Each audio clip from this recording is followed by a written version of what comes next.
Đông lại miền bán can lang chức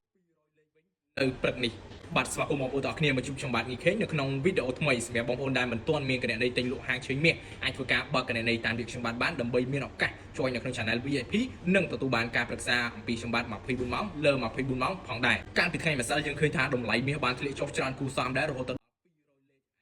hayในช่อง VIP บอกខ្ញុំគឺបានចំណេញច្រើនមែនទែននៅពេលដែលតម្លៃមាសមុននឹងមានការធ្លាក់ចុះខ្ញុំក៏បានบอกពួកនៅក្នុង channel VIP របស់ខ្ញុំសែលមាសនៅតម្លៃ$5,195 $5,215 និង$5,230ហើយតម្លៃមាសក៏បានឡើងទៅដល់តម្លៃ$5,206ហើយក៏បានធ្លាក់ចុះមកវិញរហូតមកដល់ពេលយប់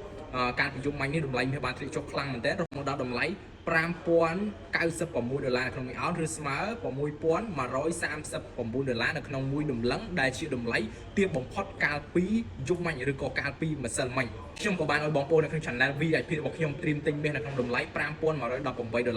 $5,098 $5,078ហើយក៏បានចូលគឺបានចំណេញច្រើនមែនទែនគិតនៅព្រឹកនេះតម្លៃមាសបានហក់ឡើងអាចថាជាខ្លាំងត្រឡប់មកវិញដល់តម្លៃ$5,178នៅក្នុងមួយអោននៅពេលដែលខ្ញុំកំពុងតែថតវីដេអូនេះផងដែរជឿឃើញថាតម្លៃមាសនៅតែបន្តឡើងចុះនៅគម្លាតមួយយ៉ាងធំមិនតិចទេរហូតដល់200លេខ300លេខហើយនោះបើទោះបីជាស្ថានភាពសង្គ្រាមនៅតែបន្តក្តៅកគុករវាងប្រទេសសហរដ្ឋអាមេរិកប្រទេសអ៊ីស្រាអែលជាមួយនឹងប្រទេសអ៊ីរ៉ង់និងប្រទេសមជ្ឈមបូព៌ាមួយចំនួនទៀតថែមទាំងចូលទៅដល់ប្រទេសនៅក្នុងសហភាពអឺរ៉ុបឯណោះថែមទៀតទាំងអង់គ្លេសទាំងបារាំងសិតតែត្រៀមនៅក្នុងការ